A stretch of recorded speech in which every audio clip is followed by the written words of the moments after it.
I'm Phil Gerbishak. I'm your VP of Sales Training here at Vector Solutions, and I am super excited to share my friend Kindra Hall with us today. This is super, super exciting. I'm just honored that she would make time for us. But if you haven't read the book and you're like, hey, this is kind of cool, what the heck are we doing? Well, let me tell you a little bit about Kindra so that you can get to know her. So she's a professional storyteller. From Hilton Hotels to Facebook, from tech to financial services, for leaders in all roles and entrepreneurs across countless industries, Kindra Hall teaches each of them to harness and leverage the power of their stories. And today she's going to share how we can do the same thing. Kindra's a Wall Street Journal best-selling author of the book Stories That Stick. Pow, right here. It's a book that Forbes claimed may be the most valuable business book that you read. And I got to tell you, it's one of my favorites too. She's the president and chief storytelling officer at Stellar Collective. It's a firm focused on the strategic application of storytelling in business. No matter whether you're in sales or operations, if you're in accounting, finance, HR development, 3D design, animation, whatever the heck it is, you can benefit from our conversation and this awesome book.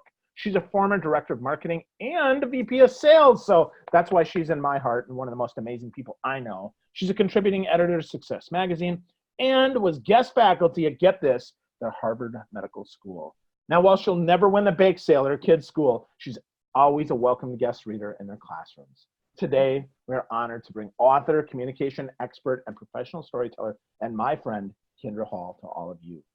Hi, Kindra. How you doing, friend? Hi, so good. So happy to be here. So excited that you would make time for us. I'm just delighted that I get to share you with all of my coworkers. This is awesome, and everybody around the world. So we've got a lot to discuss. We're going about 30, 40 minutes today. But Kindra, I got to ask you, why stories? Why do you love them? Why do they matter?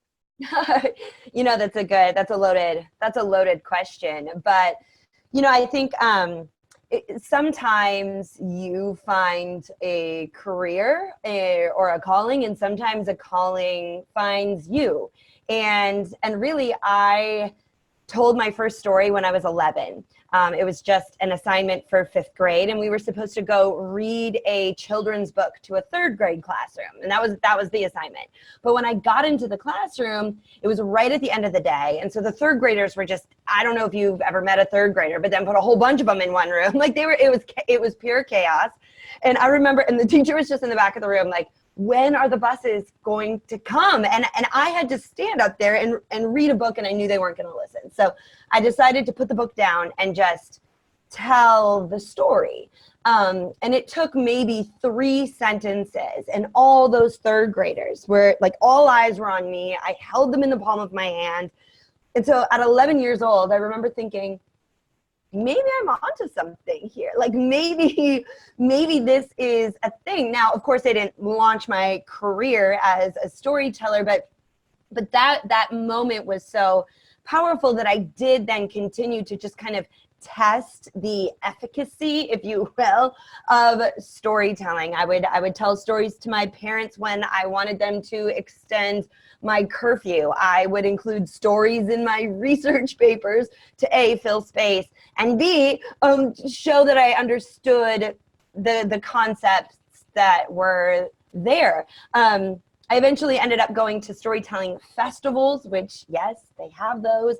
And I really thought storytelling was just going to be a hobby. And I really wanted like a high-powered corporate job. Like that's what I was I didn't know what it was gonna be, but I was gonna wear high heels and stomp around office hallways, and people were going to fear me when they saw me coming.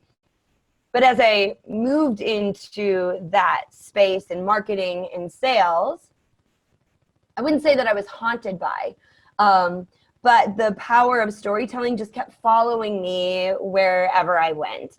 And when sales were down, I told more stories. When our marketing messages weren't hitting the mark, I would tell more stories. And so it really just became my default. And then several years ago, I thought, I really feel like other people need to know about this. And so I started working as a keynote speaker, and then the book followed, and now this is what I get to do. Awesome. I love that. That's really, really cool. Yeah, I remember meeting you 4, 5 years ago at an NSA event, and it was just so fun just to see how you have transformed everything that you do. to be focused on storytelling. It's so, so beautiful. So I'm so grateful for that. So Kindra, I gotta know, is your husband into stories? I mean, if people haven't read the book yet, tell us about your husband and his love of storytelling as well. So start back at the beginning. So diddly loop, diddly loop, diddly loop. Let's rewind. So Kindra, you talked about your love of storytelling when you're 11, but let's talk about your husband and how he got kidnapped by a story. For those who haven't read the book yet, which you got to read, folks, you got to get a copy of Stories That Stick. But for those who haven't read it yet, talk to us about how your husband, who's not necessarily usually a storyteller, who got kidnapped by a story. Yeah, it was, it's always an interesting thing when you, when you're a practitioner of something, regardless of what it is, and then all of a sudden you see it in action and you are reminded of the power of what it is that you teach. So my husband and I were in Slovenia, which if you haven't been there, it's nestled right between Italy and Croatia, a beautiful country. And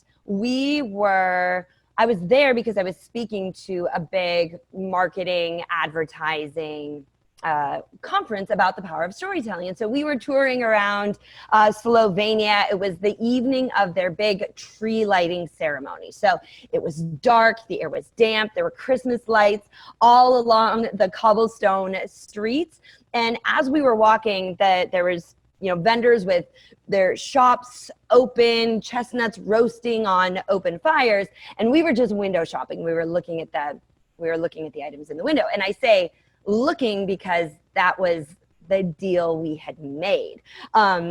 My husband does not shop. Michael doesn't window shop. He doesn't online shop. He does no shopping whatsoever. And so we had agreed that we just weren't going to shop on this trip, which I was pretty much used to. And then additionally, we had each only brought one carry-on suitcase. So I had already bought a mug in Italy, so there was no room to buy anything.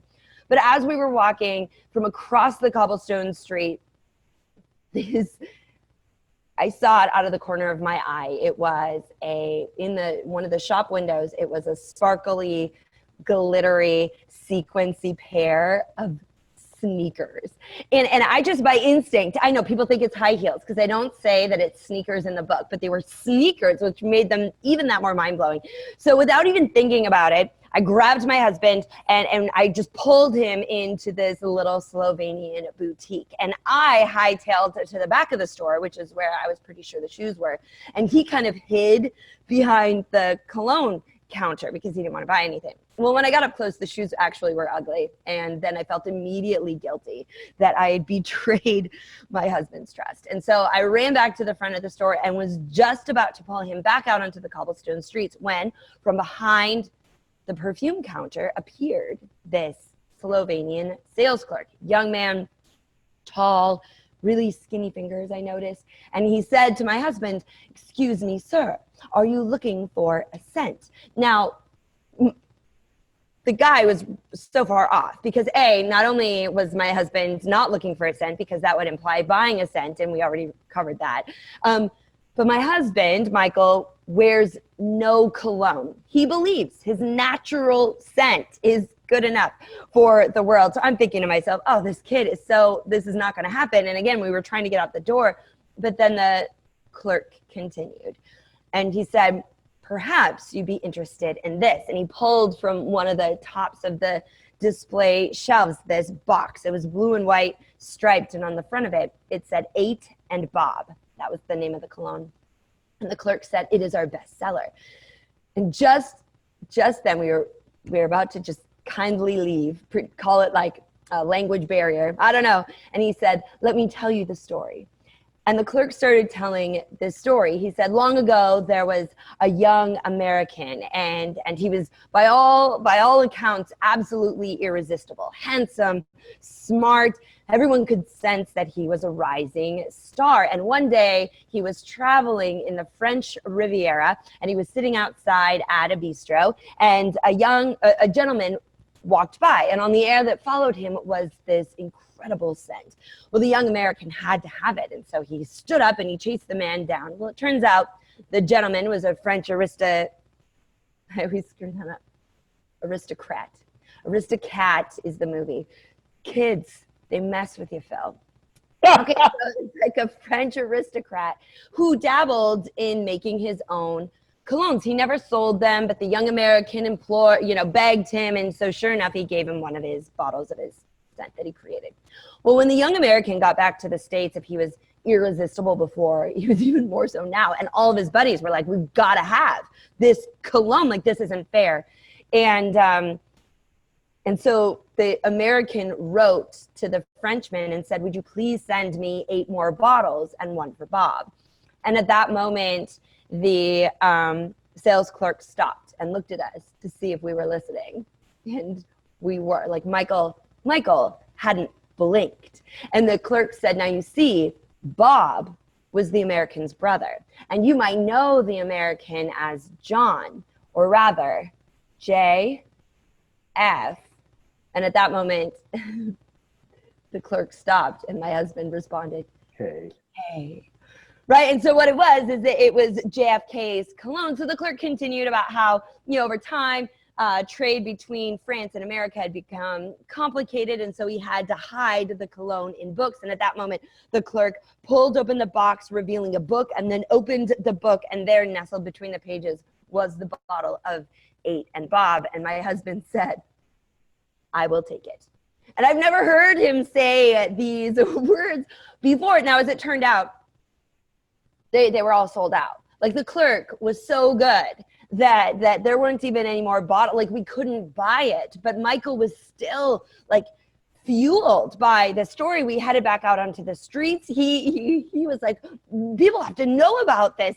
And keep in mind, we didn't even smell it. Like, he didn't even spray the cologne. And so it was one of those moments where I got to see right there in action the power of a story. Here was a man who not only was not going to buy anything, and he was certainly not going to buy a product that he doesn't like, use, or need, or have any interest in, and yet he wanted to buy it. He was obsessed with it afterwards, and that's the power of a story.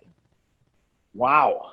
I love that story. When I read that totally made me smile in the book. I was like, oh my goodness, because I can totally see that. And I think, when we think about the folks that we serve at Vector, I mean, a lot of folks, they are looking for that story too. I mean, that's often why they buy from our sales team. That's why they like our marketing. And everybody in the organization certainly plays into that. But if you're not in sales and you're not in marketing, Kindra, why does storytelling matter?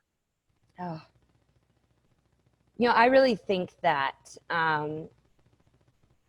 so we're in a time, right, where there are ample opportunities to connect. I mean, look at us right here, where there's a group of us sitting on the line together.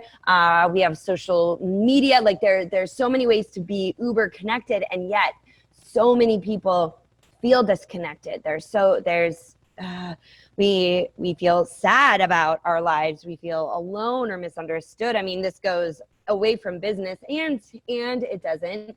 And I really think that if people just had more faith and more awareness in the power of their stories in their life, even like really small moments, and then sharing them, being generous with those stories, whether it is at meetings in the office or when you're when you meet a stranger, or on your social media posts, like sharing those small stories.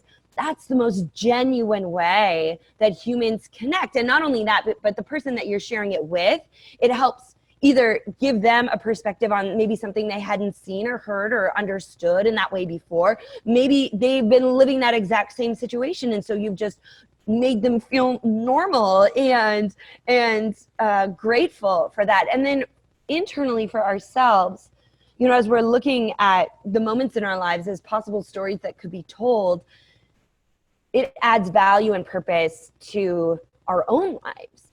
And I think that's one of the great advantages, if there's anything that I've had over the course of my life, having become a storyteller at such a young age, is I really do see the world and everything happening around me as a story.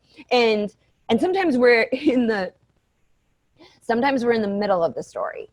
And that's usually where the story is the hardest. You know, like if you're going through a tough, you're like, oh, but to have that be the thought process is, oh, I'm in the middle of this story right here. I'm in the middle. And when I get to the other side, when I get to the end of the story, like this is going to be a great story to tell to myself, to tell to my friends, to tell to my children, to tell to my colleagues.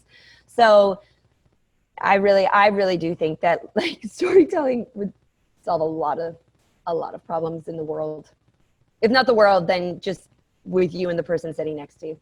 Yeah, well, they totally connect us. I really think that's the big power of that story, right? Because we get shared experiences. And at that point, even like, I'm guessing your husband has not met JFK or Robert Kennedy, and nonetheless, he's still connected to them now because of that story. And that, I believe, is the true power. The fact that we get that experience and we have those opportunities to really exchange and say, oh, well, I did this and therefore this, and now we're somehow connected in the middle with that connective tissue. Yep. Cool. So is there magic to storytelling, Kindra? Like, is there a formula that you can share with us if we're listening, we're watching, and we're thinking, boy, I would like to tell better stories? Do you have a formula for us that you can share?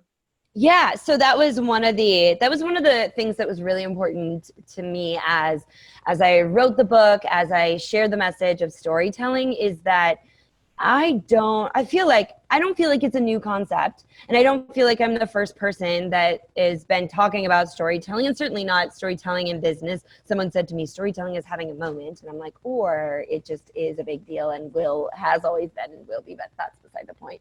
But it was really important to me because I have been a user of stories, like a writer of my own stories, a student of stories, a teacher of stories, that I didn't just say, go tell your stories, but that I gave a framework. And then even beyond that, did some research on what makes a story compelling, what makes a story effective, what does your story need to have to really do the job that you need it to do. And that ties into strategic storytelling, like in business.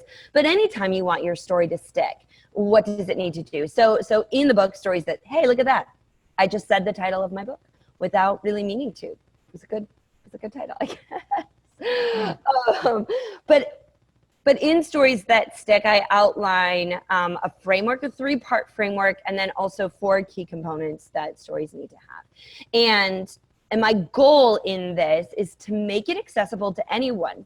You mentioned, Phil, when you were introducing me, like whether you're in operations or whether you're in accounting. Now, those aren't people that you would think your mind would immediately go to, oh, those are the storytellers. And they might not see themselves as the storytellers, but there is a blueprint, there is a strategy, there is a system for telling stories. So the framework, and I'll just briefly talk about it here. Of course, there's a whole book about it. My book. So my whole book is about, okay, good. I'm like, no, don't go. It's not some other book. It's this one. Get this one. Get stories that stick. It's this one. But the 3-part framework is kind of an adaptation on the classic storytelling, the classic story model, which is beginning, middle, end, but where it becomes more useful and gives more guidance and shape to the story is to think of it as normal, explosion, new normal. So the normal is what was, what was happening, what was at stake, what were you feeling, what were the surroundings. The explosion then is the thing that happened, kind of like the big thing of the story, the action point, the decision that was made, the crazy thing that happened. And then the new normal is what is possible now as a result. Like, how are you different from? So for example, I was just thinking, as I was talking about a couple minutes ago about stories and just seeing your life as a story. Here's a little example. Last night, so this is where, okay, so is it okay if we do a little bit? I've never done this before, but we're going to do a little mad scientist thing here. So I said that there was, like any moment in your life can be a story. So we had this thing happen last night. It was supposed to be date night, right? So date night, and this cool thing happened on date night, which is kind of the explosion. Like this cool thing happened on date night.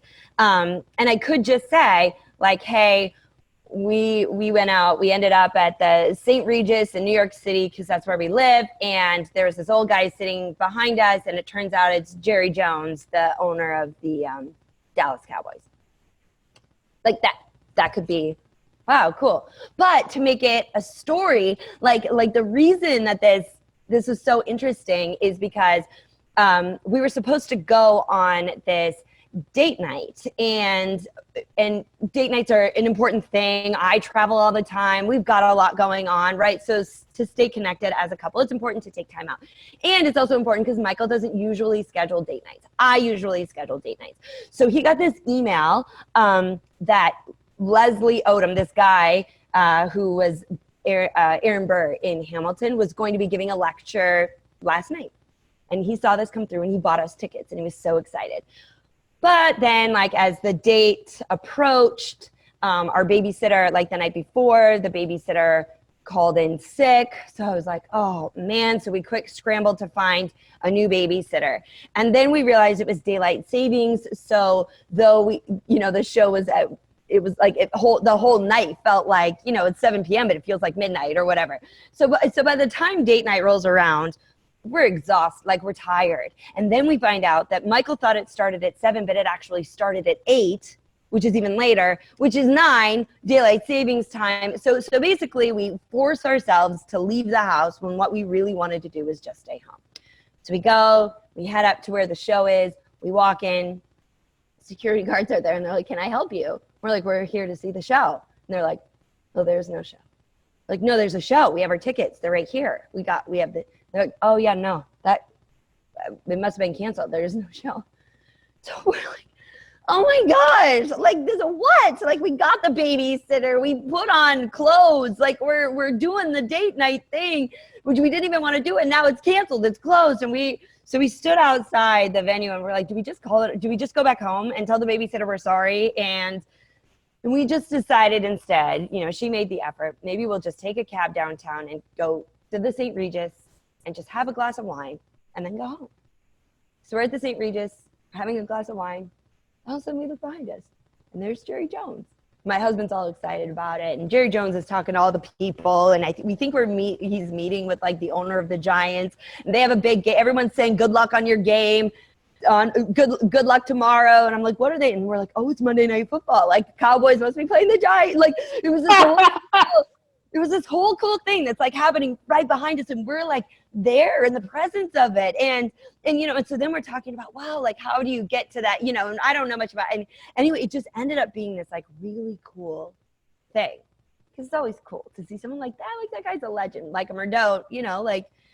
And so we were on our way home, and just saying like, wow, that night, you just never know how a night is going to turn out. And even when we don't want to go, maybe we should, because it's unexpected nights like this that are the ones that stay with you. So, okay, so obviously that is the first time I've told that story. It just happened last night, but you could see right there in the arc of it. Whereas and this is where most stories go wrong, is you just say, oh, last night we saw Jerry Jones, and that would be it. Like you would only talk about the explosion, but all the other stuff that added up to it, now that becomes a whole story. That could become a whole story about marriage and relationships. It could be a whole story about, the unexpected joys if you just, do the thing that maybe you don't want to do, or when something gets canceled, it could be because something better is waiting on the other side. So normal, explosion, new normal is the framework. Does that help?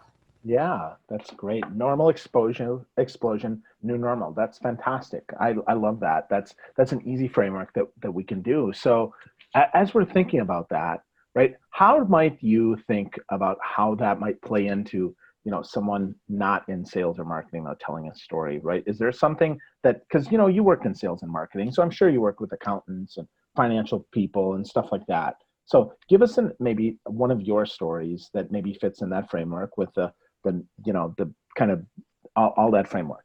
Can you hit us with maybe one? One of my stories that isn't about sales and marketing? Yeah.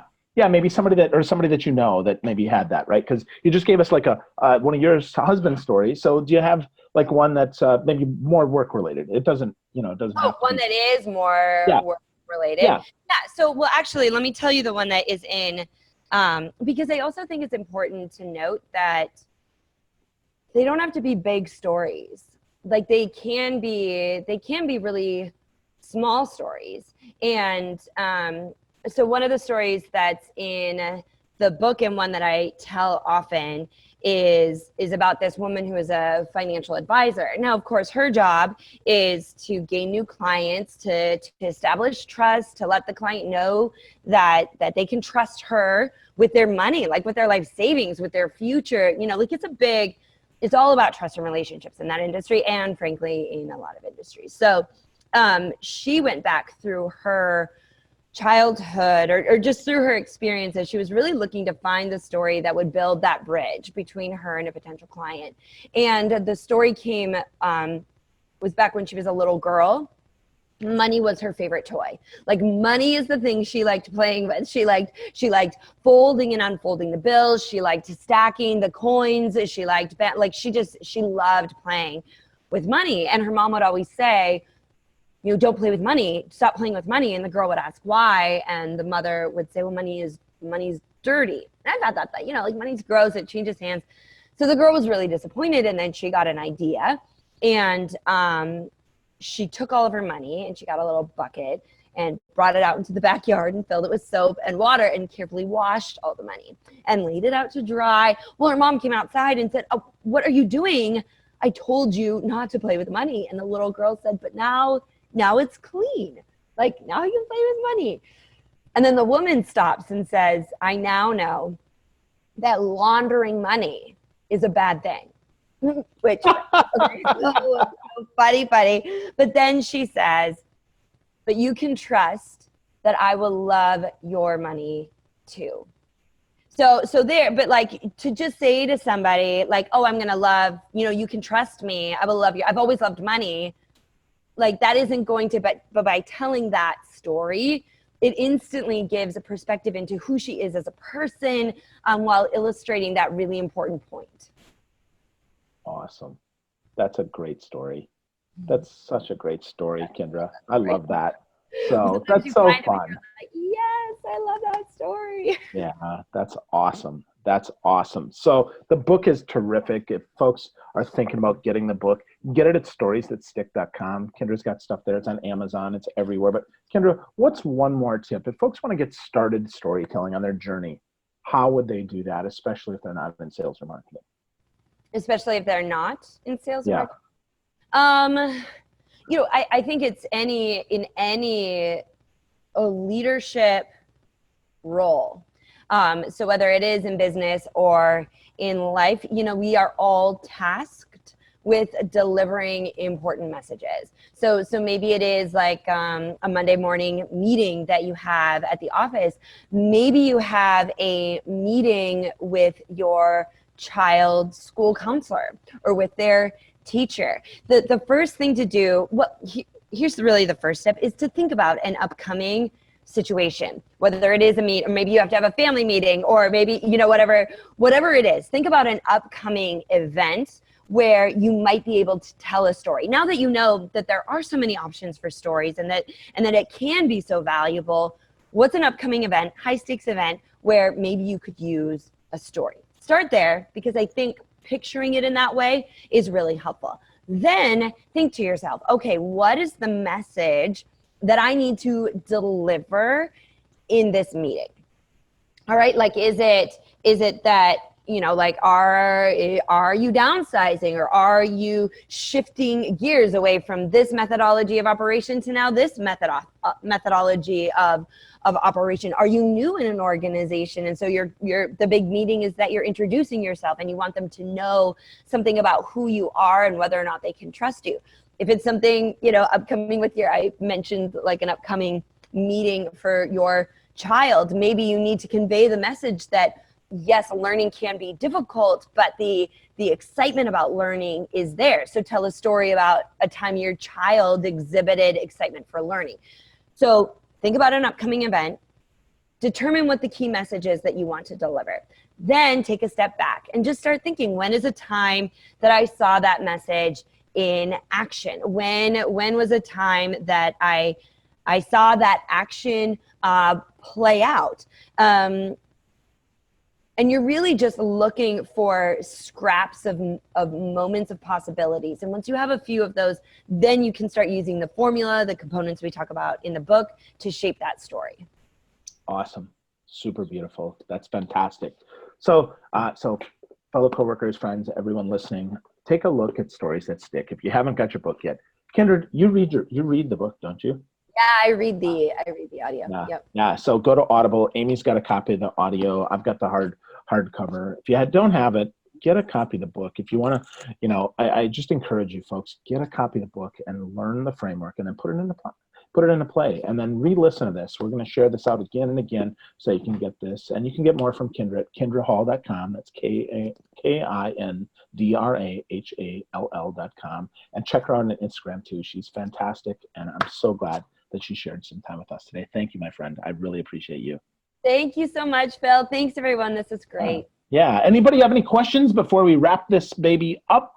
Anything at all that you want to hear from Kindra as we're listening? So, we have a question for you. Which chapter of the book surprised you the most? What is that? Mike asked the question. So, which chapter of the book surprised you?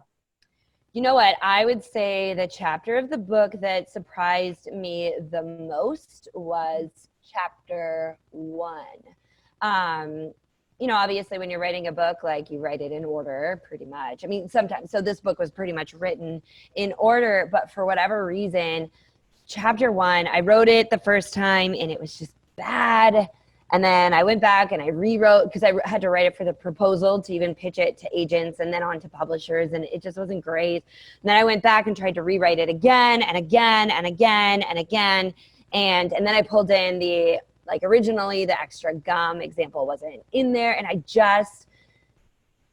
the whole rest of the book was, it was time for the book to almost go to print, and I was still wrestling with chapter 1. Everything else was done. And that surprised me. So I think that is, I'm a very linear, for being a creative, storytelling person, I'm also a very linear thinker. And I really struggled with the fact that chapter 1 wasn't done. It kind of felt like I wasn't allowed to write anything beyond chapter 1 until it was done. So it was an exercise in just kind of letting go and coming back until it finally came together. And I think also the pressure, the introduction has to be good. And I felt good about the introduction. I knew that story did exactly, when I was like, oh my gosh, we could tell the story about Slovenia. I knew we had it. I knew we had that. So that was great. But I also know how important chapter 1 is to a book. If it's bad, people aren't going to keep reading. And I wanted people to get to the end of the book. So that really, it surprised me how hard it was. It surprised me, but that was really the last chapter that ended up being done. Awesome. Thank you. Any other questions here before we wrap up with Kindra Hall? Ooh, I love, I don't often get asked, it's always storytelling questions, which is great, but it's fun to be asked writing questions too. Yeah.